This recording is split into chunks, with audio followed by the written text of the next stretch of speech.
Welcome back, calculists, calcsters. Today we're going to go ahead and get into our lesson. Now, unfortunately, we did not have homework last night, but we will today, so that's good news. The last problem on this. And we are trying to minimize the distance. So my first question is, you guys have only had a couple minutes to prep. I don't know how long that took, a couple minutes. Thoughts? I need some idea of how we might even begin to think about this. The distance. Now, what do we typically do? What's one of the first two steps?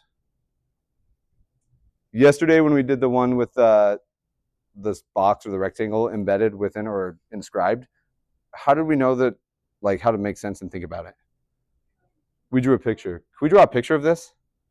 So this is 1/2 x squared is what it is. So I know it's a parabola, and I don't even have to be like super specific with it, right? As long as it's a parabola that looks kind of at least roughly, so I can get an idea of how to think about the problem, we'll be okay. So let's go ahead and see. Is this parabola smile or sad? It smiles. Now, we can put 2 points on here, and I'm going to be, do you want it like really nice to scale, or do you want a really rough sketch? A sketch? I'm fine with that. Okay, there's the x-axis and my y-axis, and the point 4,1 is roughly here. So 4, 1. Now, we are going to graph this parabola, and I'm not going to be super specific, but a little bit to scale realistically might help. The 1/2, can you guys recall what it does to my parabola? If here's my parent parabola, what does the 1/2 do? It makes it steeper or wider? Sorry, thinner or wider? Wider, because it's been vertically stretched, and this is a weird phrasing, vertically stretched by a factor of 1/2. It's half as tall. So as I'm thinking about this, I'm just going to get some nice points on x squared, and I'll just do half that value. So I know that 1 is on x squared, which means half of that means 1/2 would be on this. 2, 4 is on the graph. What's half of 4? So now it becomes 2, 2, and it's just a little bit wider of a parabola. Now, it doesn't have to be perfect, but I know that this is the same parabola pretty much that I would have drawn even without thinking about it. So here is y equals x squared over 2. So we are trying to minimize the distance, and we're trying to find that point. Now, just to be clear here, this is a distance, right? Is this the minimum? Can I move, like as I move this red line, like obviously it's not getting any shorter, but it's starting to get shorter here, right? And it's still getting shorter. We're trying to minimize the distance to the graph, and it's somewhere, I assume somewhere in this range. Now, there's a weird way to think about this problem that I'm going to show us the logical, easy way to think about this here in just a moment. Maybe, we'll see. Here's what we have. This is the distance. Distance. And it probably roughly in here is where it's going to be minimized. Cool. Now, where from here? We have at least a kind of an idea of it. What do we need? Go ahead.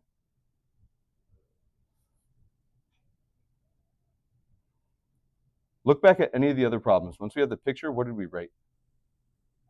We write our primary. So let's think about this. And these problems, I like them. I think they're fun. I don't know that fun, like in the traditional sense, is the right word. But when we have to think about things in a way that we haven't had to before, it's good, I hope. Okay, we're trying to minimize what? What are we optimizing? Distance. Now, that wasn't said anywhere in this except for up here. But if we're trying to find the closest point, that's what we're trying to minimize. So how do you find the distance? I'm just going to use a lowercase d between this point 4,1 and, I don't know, this point, which I don't have a name for it right now. What could I call it? X, Y seems like a reasonable approach to this. Cool. So I'm stuck. Thoughts? How do you find the distance between things? Holy formula. Now, what is the distance formula? So I heard x sub 2 minus x sub 1, and we'll have to clean this up to make it match our letters and stuff, right? What happens with this? squared minus y sub 2 minus y sub 1. Is that our Sega that's giving me that? Love it. Good job. We missed one little thing. Do you want me to write a square root, or do you want me to write to the 1/2 power? 1/2? Okay. So I'm going to use brackets just so it looks a little bit nicer, in my opinion. 1/2. So we should probably figure out where values are on this, I think. Is either point x2, y2 or x1, y1 set in stone? Like it doesn't change.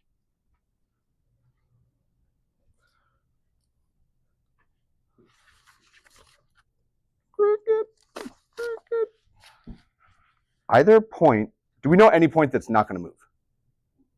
4, 1. Now, it doesn't really matter which one we commit it to.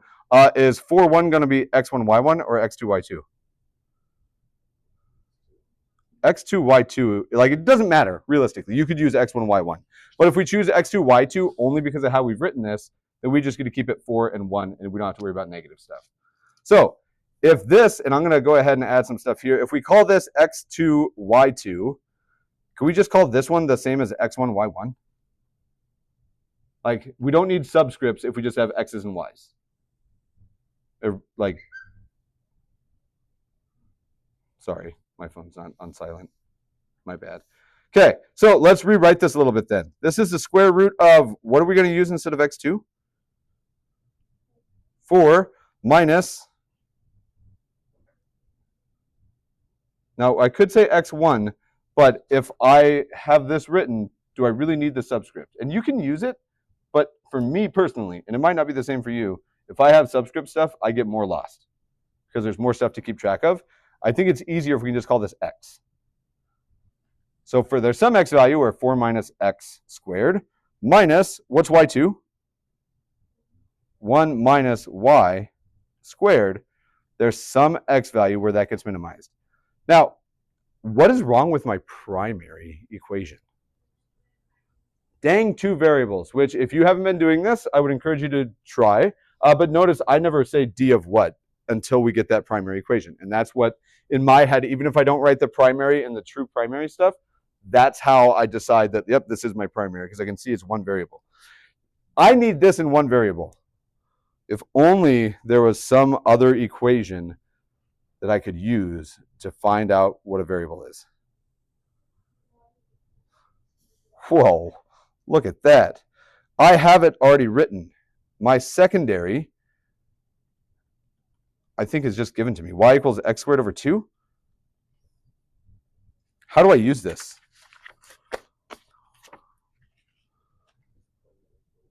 Check it out. Yeah, there's a y right here that is the only problem with this whole thing. Let's just plug it in. And when I plug that in, I'm only going to have what variable? X. So which means we are at what we call, and what I refer to as, our true primary. So now it's not just d anymore for distance, it's d of x, since we're in a single variable. And decision time. Are we foiling, or am I just going to keep it here right now? Let's keep it, and we'll make that decision momentarily. 4 minus x squared minus, and this is going to get ugly for a moment, 1 minus, what's y? X squared over 2 squared. And all of this gets a lovely square root on it, or a 1/2 power. Okay, we get a little bit of algebra to do. We're going to split paths for a moment. I want you guys, without the calculators, algebra is always the hardest part of calculus. Not always, but it's a hard part. Clean that up. I want to see how would you write your primary, your true primary, if you have, because we're going to have to take the derivative here in a second. And unless you want to do a bunch of chains and nested chains and more chains on top of that, we should probably clean it up a little bit. Do some algebra, get me a nicer primary equation. I'm going to pause it. If you're watching this on the road, good luck on the games today. And I want you to pause it and also try to clean this up. I'm not going to talk through it, but I will show my step-by-step algebra. Everybody have the same? Do you need a little bit more time to play algebra?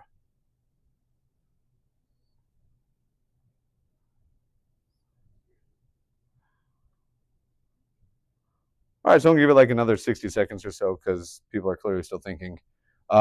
Double check if I made a mistake, just let me know. So at this point, after fixing some mistakes, we have a lovely function d of x that will give us this distance. Okay, if we want to minimize it, we've done the hardest part of the problem in my mind. Not necessarily the hardest, but let's keep kicking. How do I find this distance then? Or how do I minimize this? Take the derivative. We need to find the minimum of this function, which is going to be told from us via a combination of the first and second derivatives. So here we go. D prime of x is, hey, that works out really nicely. Negative x cubed. Easy. Plus 4x. I very much forgot to the 1/2. What am I doing? Feels like a Thursday. Fern just saved us. And it's weird because I had on every other step before that one. I don't know what happened. Brain fart. All right. So now we have still a nicer derivative, maybe. I don't know. What rule are we going to use to differentiate this?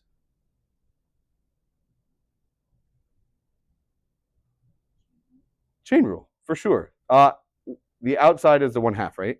So 1/2 goes out front. What do I do with the inside stuff?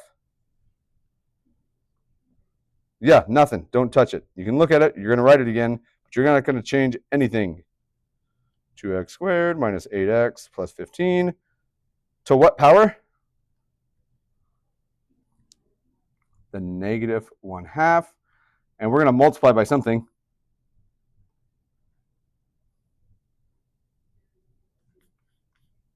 Yeah, let's multiply by the derivative. Now that's that nice part that I wanted to do a minute ago.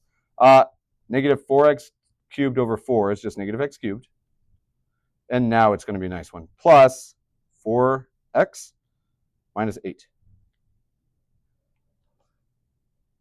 All right, this is kind of ugly. Deal. If we need to find the critical numbers, is this the form you want it in? Now, there's very few times that I would recommend, like, let's actually clean it up because typically we get nicer functions in this, but it's not a very nice function. We'll survive nonetheless. What goes in the numerator?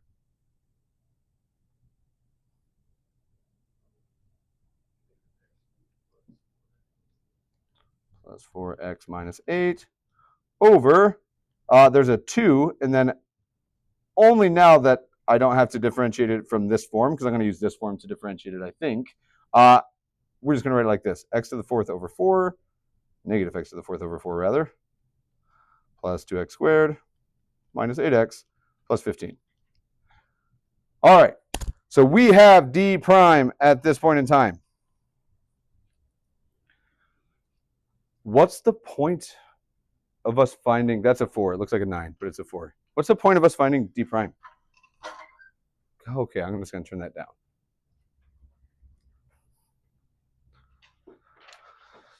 Oh, sorry, I didn't catch that. What's the point of getting d prime? What do we do with it? We're going to find our critical values, our critical numbers, however we want to word them. As we're looking at these, decision time. How do we solve the numerator?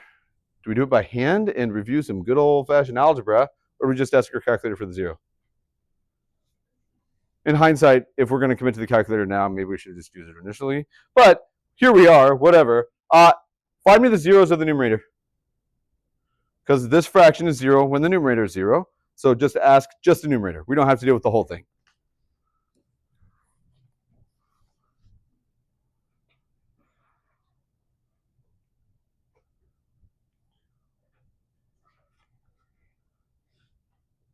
We'll see if it's going to be a nice one. I have a feeling it's not.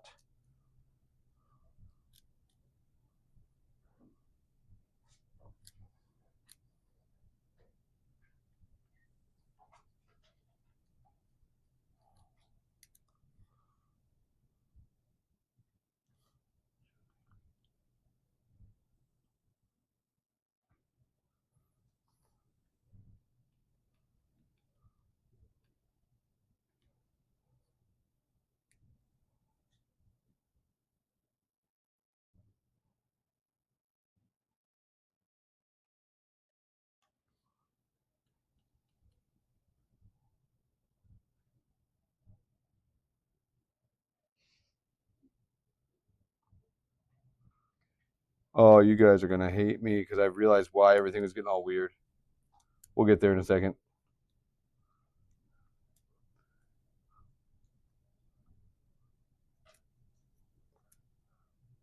And I lied. I'm going to stop us right now because I see a weirdness happening. And it's a while ago, and I hate that this happened. But real quickly, what's the distance formula? Like, pretend we haven't done anything yet.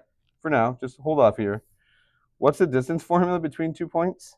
It's a square root of, and I like this. I'm cool with this. And y2 minus y1, right? What did we say it was?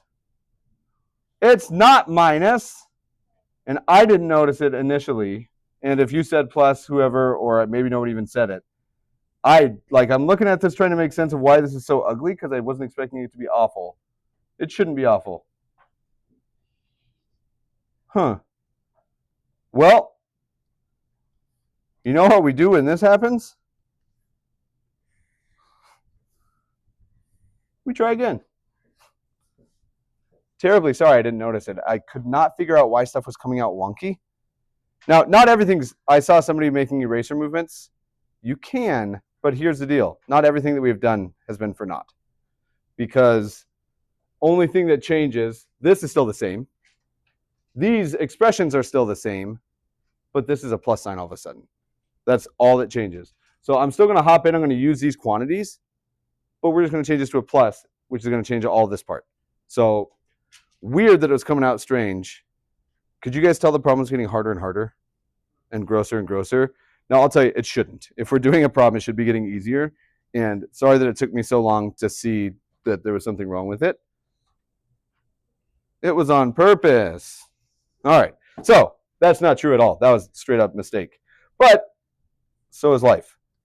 Time. Life is not a mistake, just for the record. That came out like it might have been. That's what I was implying.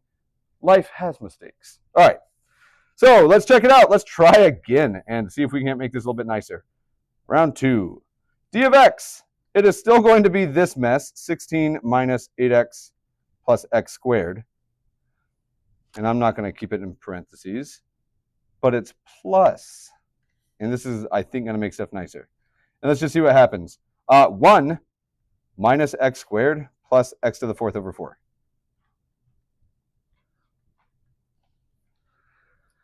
And fingers crossed this comes out a little bit nicer than the other one, because I think it will. All right, let's do some digging. X squareds, they're gone. So let's just see what we have. D of x, and now our really and truest true primary. 1/4 x to the 4th. I feel good about it. Minus 8x plus 17.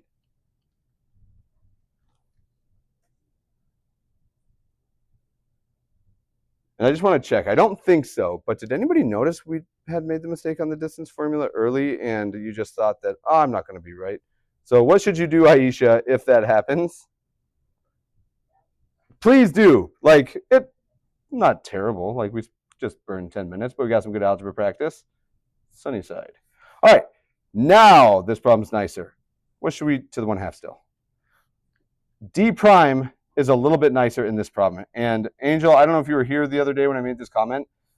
Recently, I discovered that in physics, velocity is typically green and acceleration is blue. Okay, cool. D prime of x. Still get a 1/2. What do I do with the inside? Keep it, yeah. 1/4 x to the 4th minus 8x plus 17. Oh, this is such a nicer derivative. To the negative 1/2 times what? Yeah, so x cubed minus 8. Holy cow. If my option was solving x cubed minus 8, or whatever we tried to say was in the numerator over here, I would much rather deal with this. I'm going to do the same thing, though. We're going to write this in the nicer form. This time it's an x cubed minus 8 in the numerator. We still get a 2 square root of 1/4 x to the 4th minus 8x plus 17. I wish that I had the ambition and the motivation and I cared enough to go in and edit this video so that it looks like we didn't make this huge mistake. Don't care. So sorry, girls on the road, if you just burned 10 minutes. But the algebra practice is still good for the soul. I know when this is 0 without even touching a calculator. If you don't right now, is guessing and checking a valid way to do math? 100% it's valid. It's not very efficient, but it's valid. 1 doesn't do it. What would you try next? 2 will do it. Bless you. So as I'm looking at this, I can already see one of my critical numbers, and depending on how much you remember, now's a good time, I guess, to actually do that. If we want the critical numbers and you didn't want to guess and check, because there should be 3 answers to this, because it's a cube. So how do we factor this? And I'm going to just do a little bit of scratch work in this red color. X cubed minus 8 is the difference of cubes. Do you remember how to factor the difference of cubes? Do you know the cube root of both of them? So the cube root of x cubed is minus the cube root of 8 is 2. And then this, I just have it memorized, just so you know, like I'm not like magically doing this. I take this number and I square it, x squared. And this is wonky, but it switches signs to a plus. I'm going to multiply 2x plus that one squared. Now, the reason that I'm doing this is the 2 we got fine. This quadratic is not going to work. Like it won't. I can see that it's positive, it's up. This is going to have imaginary or complex roots. We're not even going to worry about it then. What is my one critical number that we just found? 2. Now, as we look at this, I'm just going to make a note. X equals 2. Where else can critical numbers occur, though? The denominator. Now, if we look at this, we can hope to see that this works out. X to the 4th gets big pretty quickly. I think that this is probably always going to be positive. Notice what I said, though. Did I say I know for a fact? I think it will. Now, there's a couple different approaches that we can take. The 2 is a nice one, the undefined places. Let's see if this is a minimum, and if it's not a minimum, then we'll come back and we'll find the other ones if we need to. Sound reasonable? Okay, so there's those. What's next?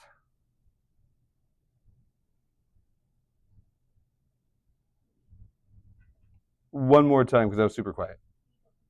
We need d double prime. Now, for this, we get some sweet options, and I'm going to let you guys make the decision here. We have equivalent forms of my derivative right here. Which one do you want to use if we're going to be doing the second derivative? Or if we look at it and go, I don't want to do the second derivative. We don't have to. What else could we do instead of using the second derivative? We could use a number line in the first derivative test. Is that easier than finding the second derivative? Now, for this, and I'm not sure exactly why, but I see somebody very clearly grimacing. Let's get this cleaned up. And I'm going to show you that if you think this is awful, I assure you it's going to be much nicer than the second derivative, but it's also going to be way easier than you think it is. What goes on this number line?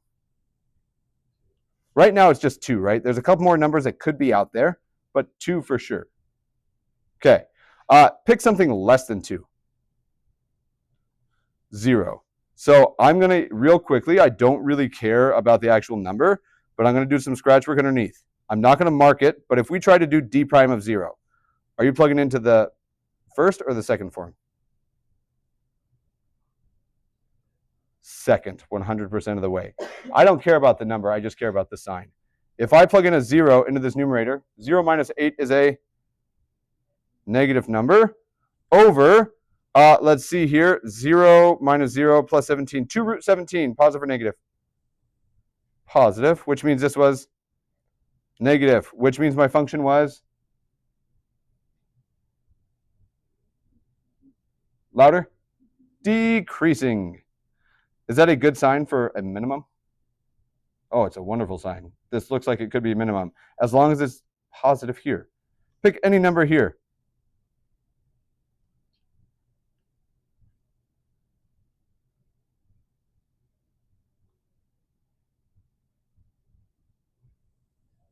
$10, good. Whoever resisted was about to say 3 and you just could not pull the trigger. you're right, because I'm sure several people were thinking 3 and just didn't say it. 10 is a bigger, easier number to just verify. 10 cubed minus 8 is definitely positive. Let's see, 10 to the 4th is what, 10,000? Minus 80 plus 17, that's positive. Cool. Which means it was positive. What do we just verify happens at x equals 2? The minimum. So I'm now certain, without ever having to do this big ugly second derivative in this situation, that this is a minimum. So just like we've been doing, I just don't have a second derivative. I'm just going to make a little note here. This whole table implies minimum, which is what we were trying to find. Cool. I now know the minimum. The distance is minimized, and we have a little bit more scratch work to do. The distance is minimized.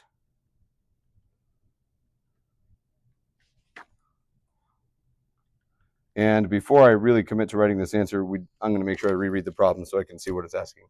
What does it actually want me to answer? Does it say what is the minimum distance, or which point gives me the minimum distance? Which point? Okay.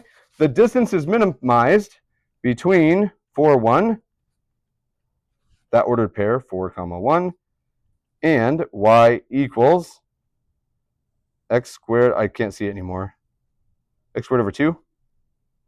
Okay, and I don't know why I had a parenthesis there. I'm going to erase it. At, well, what was the x value we found? 2, and when we plug that back in for y, 2 squared is 4 over 2, 2. We're done. This problem should not have taken near as long if I hadn't made the 2 horrendous mistakes where got goofed up on the algebra for whatever reason. But it's okay because it was the wrong algebra in the end. Awesome. How's it feel? Probably awful based on the misguiding that I might have done. Here's what I want to think about, though. This is a very clear optimization problem. This is a first derivative, second derivative sort of situation, right? Here's what I want us to think about, though, because maybe, just maybe, there was a way that we could have done it without doing all of this. And whether you would do this or not or recognize it, I don't know during the actual AP exam, but I think it's worth mentioning. If you wanted to find the distance between 2 parallel lines, and I know that we don't have parallel lines right now, but if I have 2 parallel lines and I said, hey, go from this line to this line, but do it in the shortest way possible, can you tell me how we have to do it? It's a pretty common saying in English. What's the shortest distance between 2 points? A straight line. So that's kind of redundant because every line is straight, but I just want to really draw that out. That is a straight line. Is that the shortest distance, though? So there's a little bit more that we probably should say. It's a straight line that should be, what angle should it form with something that is leaving? It should be perpendicular. Like, this is the shortest distance between these 2 lines. And it just so happens that it's with a perpendicular, right? Everybody agree with that statement? Now, if I said, find me the line that's perpendicular to a point, that doesn't make any sense. But could you find somehow using calculus, and not necessarily thinking about optimization problems, but could we find the slope of this thing at any given point? How? So check this out. I'm just going to make a claim here real quick. The slope of this, and I'm going to call it f and f prime just so I can think about it. And you don't have to write this. I just want to think about it. If I just did f prime of x is 2x over 2, which is just x, right? I now know the slope at every single point. Now, if this is the slope of my line, it's x for some x, right? Like, and it's weird to say that, but this is how we do it. How do you find the perpendicular? If this is slope, what's the perpendicular slope? The opposite or negative reciprocal. So it's just negative 1 over x, right? Well, we have a slope. It's in x, but we have a slope. Do we have a point it runs through? So we have a point, we have a slope. Maybe there's a way to solve this problem taking this approach. Now, I'm much more concerned about the actual optimization stuff right now, but I do want to highlight that there's probably another way floating around out here as long as we realize it's a perpendicular. Cool. All right. With that said, we are out of problems for our wonderful practice packet. I know. But there are several AP problems we've not had a chance to do yet. For tonight, 5 sounds like a lot, but here's the agreement that we were always at. 45 minutes outside of class. Stop if you get to the 45-minute mark. Please tell me tomorrow, like before school. Don't just wait until we get to class and say, Holloway, I did one of them. Come talk to me. If you only get one of them done, come talk to me. You, this evening, will be working through 4.4. And this is, I think, the first book work out of it. You will find this waiting for you on page 361. And we'll come back and we'll do a bunch more of these problems within the next couple months, just so you're aware. But I want you guys to try AP 1 through 5. They're all multiple choice, which is pretty awesome. And these are all like true AP problems. The last one that we did, if I didn't lead us down the wrong path there, I think that one's going to seem a lot easier. There are harder problems in these for sure, but there's also not a ton harder that you're going to actually find in the AP test. You guys get 5 minutes to start now. Tomorrow, bring those back, and then we get to start seeing the other side of the picture, or the other side of the coin tomorrow. Cool. I will put this on Google Classroom. So for people on the road, homework tonight, 4.7, and I wrote it incorrectly a second ago, but I don't always do this. I don't always remember. Whoops. You guys just got all the answers if you want them. Check them. I would encourage you to. I showed them on the video on accident. But for those of you traveling, if you happen to not have a textbook handy, here are the 5 problems for your homework. And for everybody else, if you don't want to take your book home, it's at the end of the video that I'll post on YouTube. Cool. And since I've already shown them, here are your answers if you want to look. Like, I would try to get to them and then check. Don't do it the other way. But they are on the video as well. Cool.